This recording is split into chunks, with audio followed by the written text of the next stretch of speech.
Hello, আমি অঙ্কিতা। সবাইকে good morning. ঘুম থেকে উঠে তাড়াতাড়ি করে বিছানাটাকে গুছিয়ে ফেললাম। এরপরে চলে গেলাম রান্নাঘরে দেখি প্রেশার কুকারে সিটি হচ্ছে। আমাকে বললো চালটাকে ধুয়ে আনতে, আমি ধুয়ে গরম জলের মধ্যে দিয়ে দিলাম। এদিকে দেখি মশলা মা গোছাচ্ছে।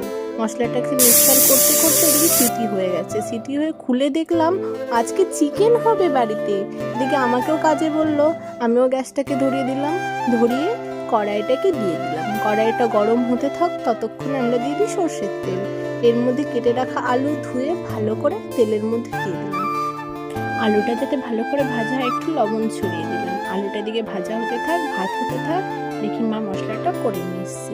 এবং ওই তেলে আর একটু তেল দিয়ে এবার দিয়ে দিলাম তেজপাতাটা হতে হতে দিয়ে দিলাম একটু জিরেটা দিয়ে দিলাম আমরা পেঁয়াজ।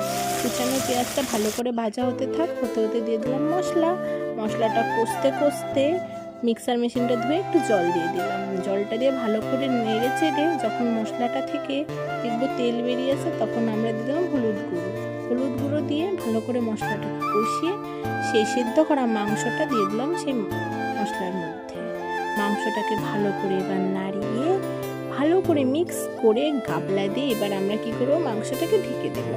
মাংসটাকে ঢাকা হয়ে গেল, ঢেকে ভালো করে কষিয়ে আগে থেকে ভেজে রাখা আলুটা দিয়ে ভালো করে মশলাটা আরো কিছুক্ষণ কষিয়ে জল ঢেলে দেবো।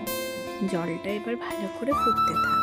তুলে রাখা মুরগির ডিমটা দিয়ে আরো কিছুক্ষণ জাল করবো এবং এরপরে জালটা ফুটে আসলে গরম মশলা দিয়ে আর একটু নাড়িয়ে চাড়িয়ে মশলাটা ভালো করে দেখে নিয়ে ঝোলটা জাল হয়েছে কিনা এরপরে কড়াই থেকে নামিয়ে নিলাম গাবলায়।